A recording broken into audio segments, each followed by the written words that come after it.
Hey guys, I've been doing a few CD reviews and stuff. I figured I had a little idea about just talking about what I think are like my favorite, like perfect albums. Like I have plenty of favorite albums, but I when I look back at them, I mean, there's always like that one song or something that I don't feel is as good as others. So, for example, I love Blink 182's "Take Off Your Pants and Jacket," but there is a song here or there that I don't feel is as good as others, so I wouldn't call it a perfect album.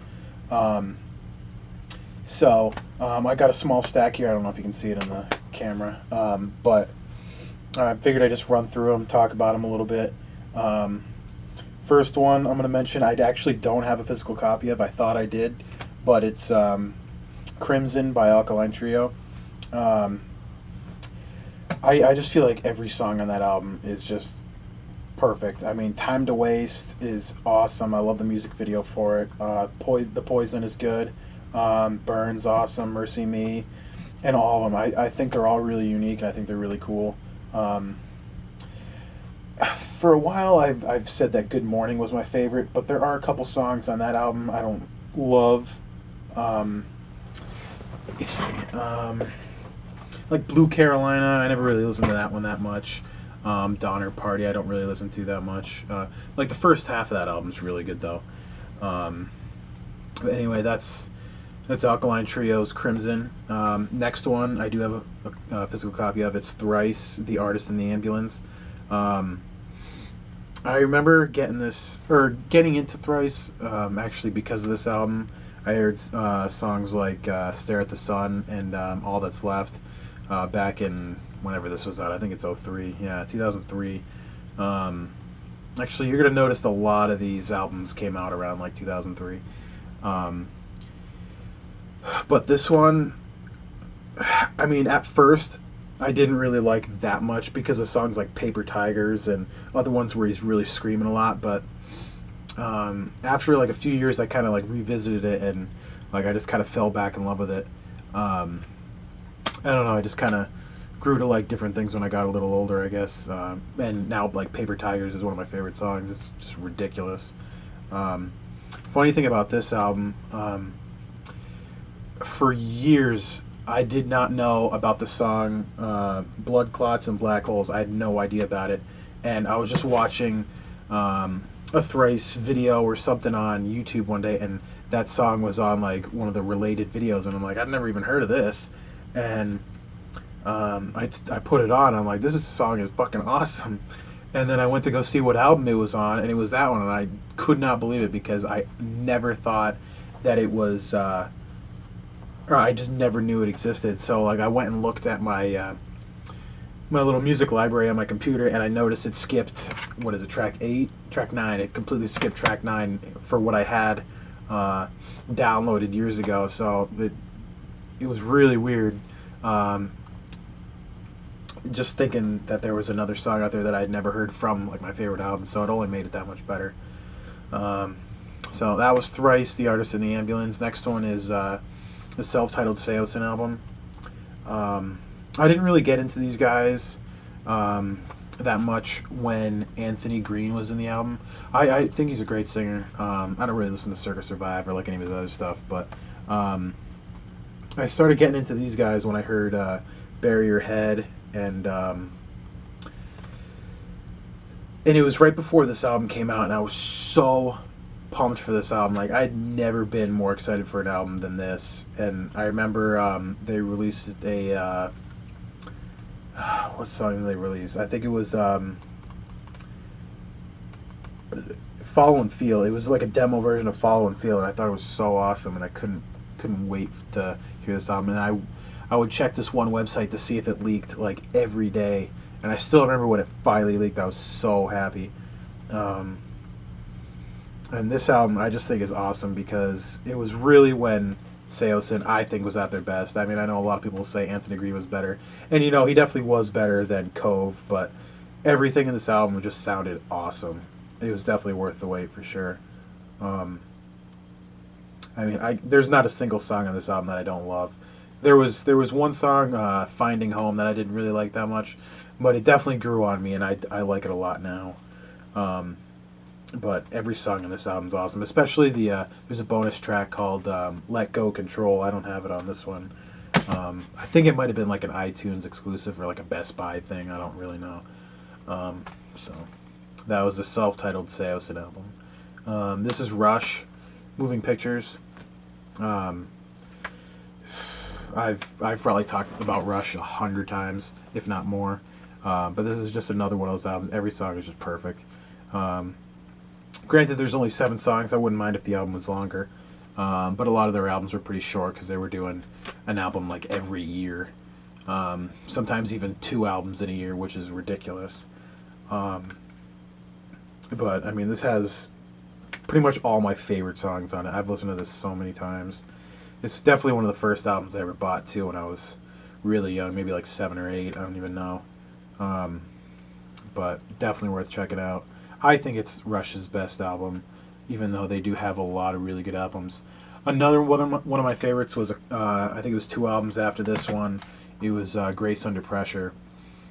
And as much as I absolutely love the songs on that album, there's one song on it that I just don't really like, called Red Lenses, and that's what keeps it, to me, from being a perfect album, personally. So, which is why it's not here.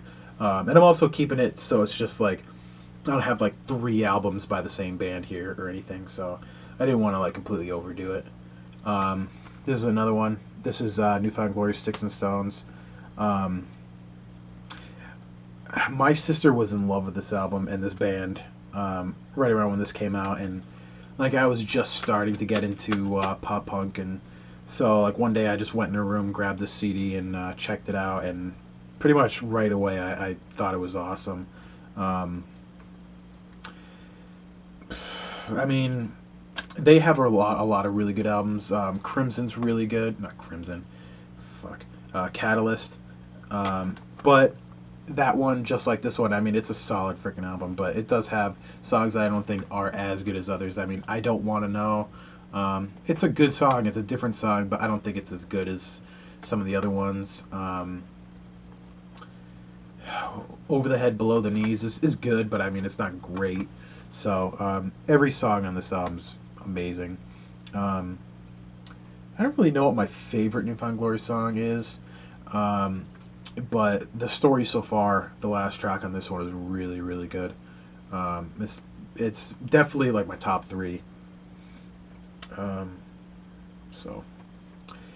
and if I had, I mean, there's one track on here I don't think is amazing, but I still think it's really, really good, and it's still good enough to consider it a perfect album. Now that's all gonna be belated. It's definitely probably I would say it's my least favorite song on the album, but it's still really good. This is Muse Absolution. This came out in 2003. This album I took an absolute chance on. I remember back in '03, I was just watching music videos, probably on like Fuse or something, and I heard the music video for Time Is Running Out, and I loved the drum beat in certain parts of the song, and like it just kind of grew on me, and so I checked out the album for the hell of it. I was spending a lot of my mom's money at the time when I was like 13, 14, just trying out some new stuff. So I convinced her to let me get this, and it's one of my absolute favorite albums. If you can even look over here, you can see the poster way in the back next to my Blink poster in the corner there. So that one's really cool. I mean, the only song I think, well, actually, I guess there's 2 songs on here that I don't think are super necessary. The intro, I feel like could just be part of Apocalypse Please, because it's only like 20 seconds, and it really does lead right into Apocalypse Please. And then the interlude is cool. I mean, I like it because it's really different. But I don't think it's super necessary, but easily a perfect album, in my opinion. I think it's absolutely amazing. This is The Living End, Modern Artillery. This is another one of those albums around the same time. When did this come out? 2003. What a surprise. Yeah, I just really took a chance on it because I went and saw Blink-182 in concert, and these guys opened for him, and I was blown away. I thought it was awesome. So this was the only album that I saw at the store when I went to check them out, like the next day. I don't usually buy CDs at shows either. I don't know why. I just never really do. Um, so when I went to the store, I saw this, and I still think this is an absolutely perfect album. I mean, I've gotten into arguments about this album with people because certain people think that some of the songs aren't as good as others. Like "Rising Up from the Ashes," I think is awesome, and I remember someone saying that they thought it was just kind of a filler song. "Putting You Down" is awesome. I think that's a really good one. "So What" is really good. Um, it's almost kind of like a country song, which is pretty funny. Um, because I hate country, but I think they do a really good job on that. Um, Definitely an album worth checking out. I think it's their best one easily. Um, but I do like all their albums, so definitely really good. Um, this is Jimmy Eat World Futures. Um, when did this one come out? I think it's 04. Yeah, this is 2004. Um, I definitely liked Jimmy Eat World before this album came out, but I mean, I didn't love them.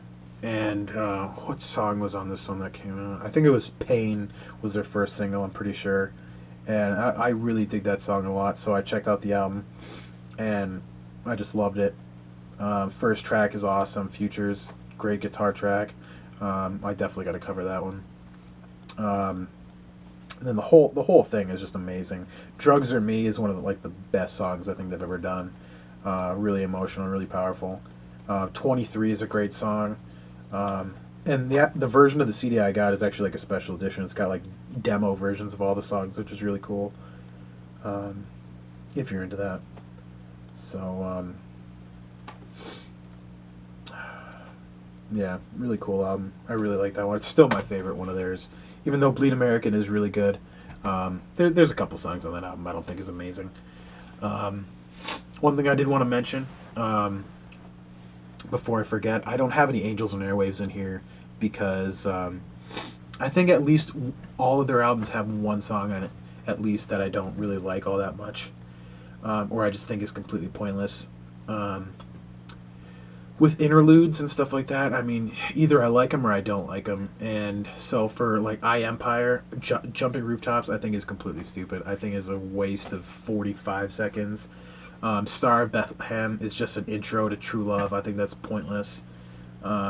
"Everything's Magic" isn't amazing. So, other than that, I really like the album.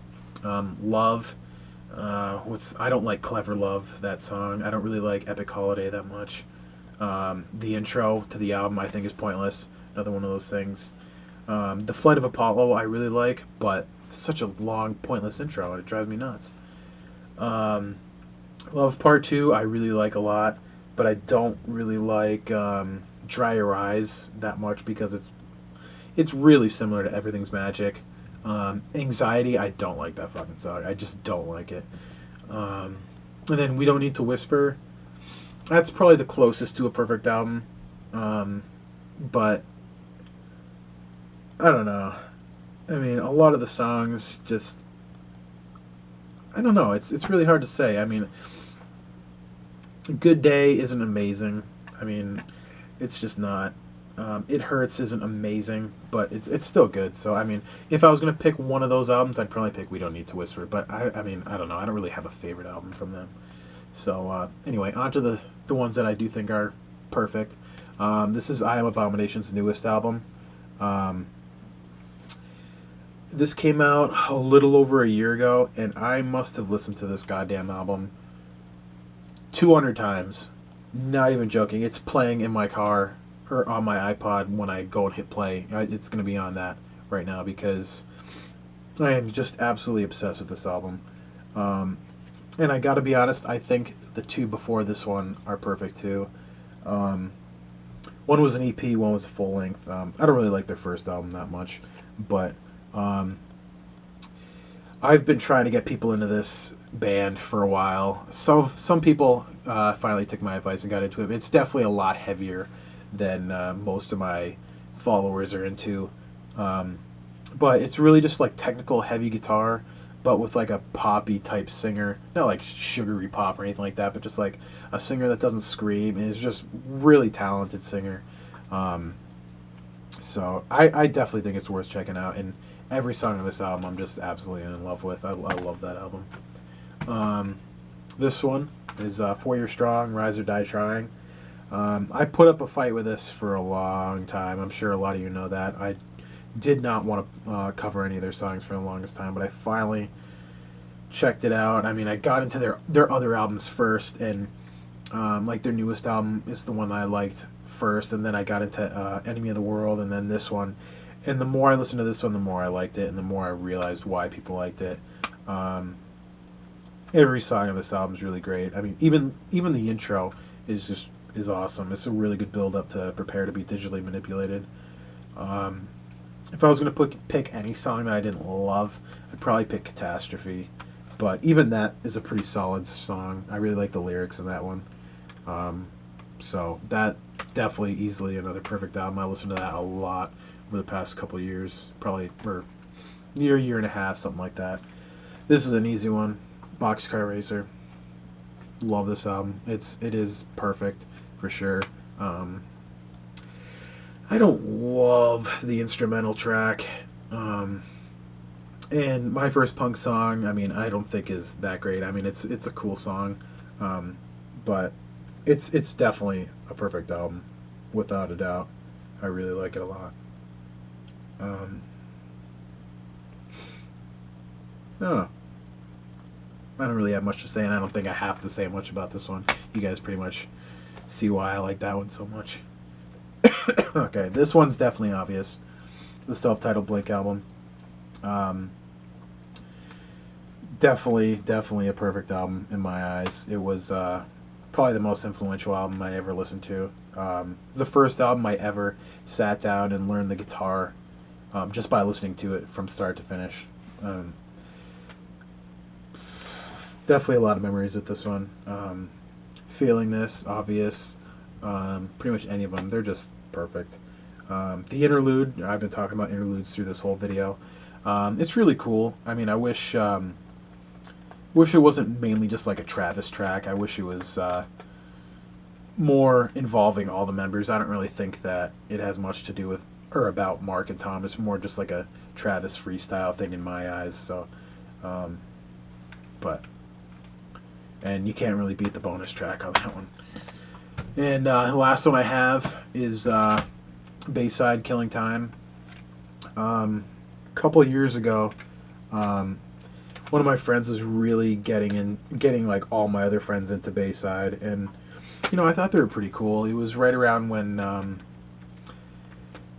whatever one came before this. I always thought it was what the fuck is it called?